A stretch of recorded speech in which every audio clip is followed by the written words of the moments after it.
আমাদের ভূতের গল্পের অ্যানিমেশনের জন্য হচ্ছে আজকে যে সিনটা করবো সেটা হচ্ছে একটা প্যাঁচা গাছে বসে থাকবে।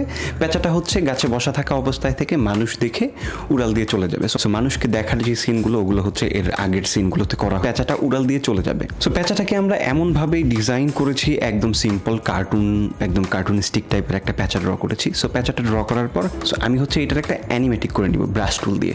সো অ্যানিমেটিক করার সময় আমার একটা জিনিস খেয়াল রাখতে হবে যে আমি ক্যারেক্টারের অ্যানিমেটিকটা করছি, ক্যারেক্টারের কনসিস্টেন্সিটা যাতে প্রপারলি মেনটেন থাকে এবং ক্যারেক্টারের জিওমেট্রিকলি ওর বডি পশ্চারগুলো যাতে ঠিক থাকে।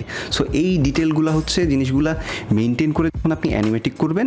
এখানে আবার প্যাঁচাটা যেহেতু উড়ে যাচ্ছে, সো উড়ার একটা ফ্লাইং সাইকেলের অ্যানিমেটিক করব। অ্যানিমেটিক করার পর সো আপনার অ্যানিমেটিকটা যখন হয়ে যাবে, সো ওইটার উপরে হচ্ছে আমরা লাইন টুল দিয়ে ক্লিন ড্র করব। ক্লিন ড্র করে সো প্যাঁচার যে কালারটা আছে, সো ওই কালারটা হচ্ছে পুরো ক্লিন ড্রটাতে দিয়ে দিব।